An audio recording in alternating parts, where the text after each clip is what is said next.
Anbernic's RG35XXSP is one of those retro handhelds whose entire purpose is to capture as much nostalgia as possible from those of us old enough to have grown up in the age of Gameboys.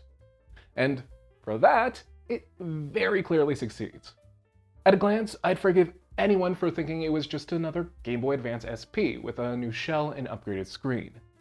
For that reason alone, I'm sure a ton of folks would love this device as nothing more than a stylish Game Boy Advance lookalike that feels remarkably similar to how they remember their Game Boy Advance SP. If that's you, well, honestly, there's no reason to watch this video.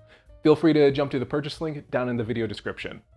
Lit NXT sent our unit to us for review as well as a discount code through their shop.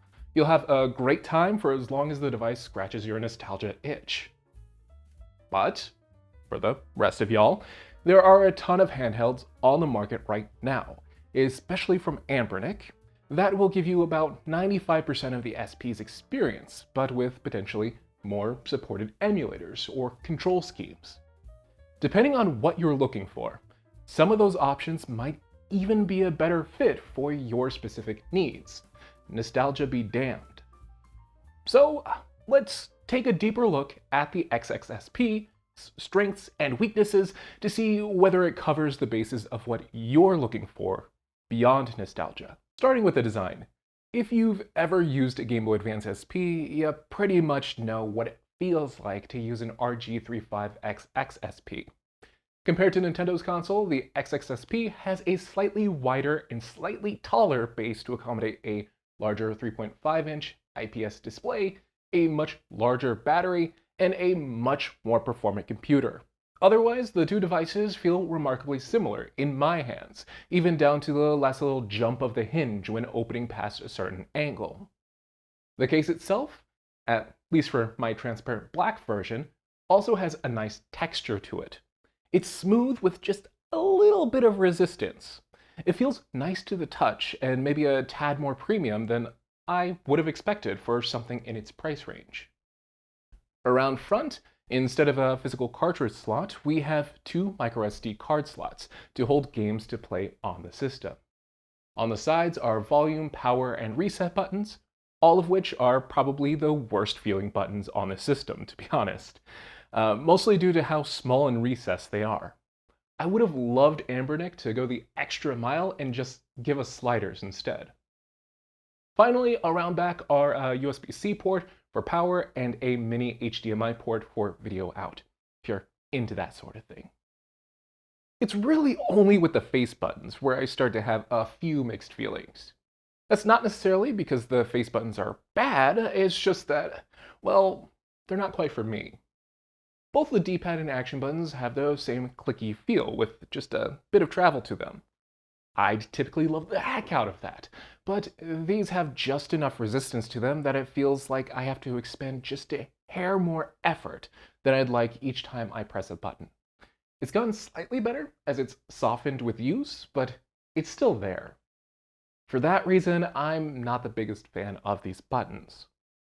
But, by contrast, my wife has been playing a ton of Mr. Driller on the system and absolutely adores the button feel. For her, there's just the right amount of resistance, travel, and tactile feedback to make her actually prefer the XXSP's buttons over her usual handhelds, a Switch Lite and a Steam Deck. If you like a bit more resistance to your buttons, you'll likely end up more on my wife's side than mine. But still, even for those of us who aren't completely enamored with these buttons, I'm betting you're still going to have a great time. As for the shoulder buttons, I'm glad they opted to keep the buttons in line instead of stacked here. Stacked buttons make it a bit less comfortable to toss in my pants pockets, because they're usually protruding from the system just a tiny bit. Plus, for the systems most folks will want to play on the XXSP, trigger buttons aren't really necessary.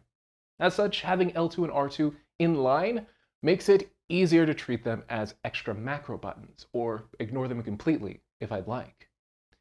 In use, they also have a similar amount of resistance as the face buttons, but I quite like it. I'm typically using the middle of my pointer fingers to press L1 and R1, So that extra bit of feedback feels much better than if they were softer, and the slight raise to the L2 and R2 buttons makes them easier to press with the tips of my fingers when needed. I dig it. Luckily, as mixed as I feel about some of the buttons, the gameplay on this machine is actually solid. For cheaper machines like the XXSP, the main focus is typically lighter systems, like SNES and Game Boy Advance. For those use cases, it does fantastically. The built-in version of RetroArch even has a nifty Game Boy Advance SP border enabled by default. Games play full speed and look crisp with a display just bright enough to play outdoors under direct sunlight. In general, over the course of the 10-ish hours my wife and I have put into testing a variety of lighter systems on the XXSP, I've had a ton of fun without any real caveats. It feels very much like a Game Boy Advance SP, but actually big and bright enough to not cramp my hands as easily and to enable me to see what's actually happening on the screen. Shutting the XXSP during a game even acts similarly.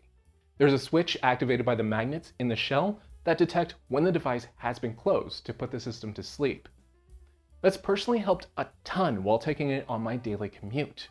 Not only is it compact enough to comfortably fit in my pants pockets, but being able to shut it to sleep makes for less of a hassle when it's time to get off a train, since I don't need to awkwardly fiddle with buttons to shut it off. Though I would recommend eventually powering it down when it's not in use. Sleep seemingly does drain the battery slower than while in full use. However, I've definitely left it in sleep mode overnight, only to wake up to it dead in the morning.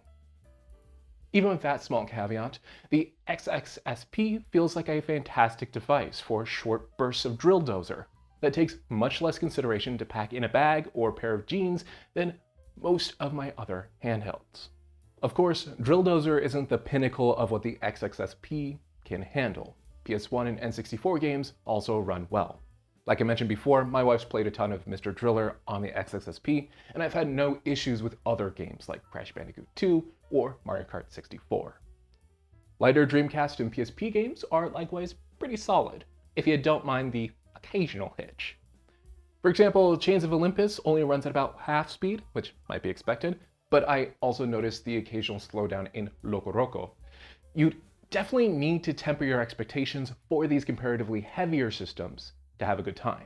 Yet, beyond limited performance, there's also the downside of the XXSP's control scheme.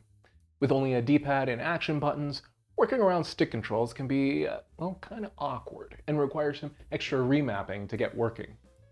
Much of the PS1's library works just fine, since analog sticks weren't standard for half the console's life. However, for N64, Dreamcast, and PSP, I've had to be a bit more selective about the games I want to play, since only games that don't use all controller inputs actually work well. Luckily, considering this is just basic RetroArch, I haven't had much issue with remapping controls when needed. With the 2 extra buttons up top registering as standard L2 and R2, it's also been easy to lean on them when I need just a couple more inputs. Using a D-pad in place of an analog stick isn't great, but it's usable in a pinch if needed. Still, just because you can doesn't mean you should. Often for devices like this, playing within the boundaries of available input methods is the smarter way to go. As a very compact device that I enjoy for short bursts when gaming, spending time forcing a non-ideal controller layout feels counter to what I actually enjoy the XXSP for. So far, much of the downsides I've described center around either there being not enough buttons to do everything, or the ones that exist just feeling a bit too resistive. And honestly, those are my main gripes I have about the XXSP, but I also feel like I should mention that the software isn't great either. Out of the box, my XXSP opens to 4 menus: Game Room, RetroArch, Favorites, and Recent History. My gripe is less that those are bad options, but more so that I'm only really going to RetroArch each time I turn on the system. While I haven't found performance in Game Room to be bad, I've only felt the need to actually check it out a couple instances when a couple PS1 games didn't run correctly with the default RetroArch core. I'd much rather the system boot into a list of consoles instead, with choice of emulator or core stashed in the system menu. That way I could immediately get to where I need to go every time I boot up the system. Instead, I currently have to manually select RetroArch, select the SD card I want to use, and then navigate to the various systems and ROMs. It's all a hair more effort than I'd like for a device I'm using in short bursts. These issues might be solvable with custom firmware, but if that's the solution you'd like to go down, it's worth factoring in the extra effort needed to make that work into your purchasing plan. Which brings us to a note about the competition. For what it offers, I think the XXSP's price is extremely competitive. Around $65 for a comfortable handheld that can play GBA, SNES, and most PS1 games is still pretty good. For around the same price, you'd probably be looking at similarly powered systems like the standard Anbernic RG35XX or the Miu Mini Plus. However, getting something with thumbsticks or a more performant processor is only maybe $20 to $40 more. If you're looking to get a handheld that can kinda do everything, the XXSP really isn't it, and you should spend a little extra to get something more powerful. With that in mind, performance really isn't the reason to buy an XXSP. If you're getting this handheld, you're likely doing it because you want a clamshell device that's cheaper than a 3DS or Retroid Pocket Flip, and is so incredibly portable that you can stick it in your pants pockets without thinking. Nostalgia aside, the folks who will find the most joy in a handheld like this are those that can get some real use out of the clamshell form factor. If that's you, and you know you want something specifically for lighter systems, the RG35XXSP will definitely be a good time. Those have been my thoughts though. Now's the time when I ask for yours. Have you already purchased an RG35XXSP and have thoughts you'd like to share? Or is there another cheap clamshell handheld you think folks might also want to consider? Let me know down in the comments. As always, if you found this video helpful or informative, go ahead and give it a like to let me know, and then get subscribed for more handheld videos in the future. This video was made possible by a review sample provided by LitNXT. Beyond asking that I show off their website in the video, they had no editorial input into the making of this video, and are seeing it for the first time alongside y'all. If you're interested in picking up an RG35XXSP, I'll have a link to LitNXT's product page down in the video description, alongside a code they provided for some extra money off. That's going to be all for this video though. Thank you so much for staying all the way until the end. Until next time, catch you later.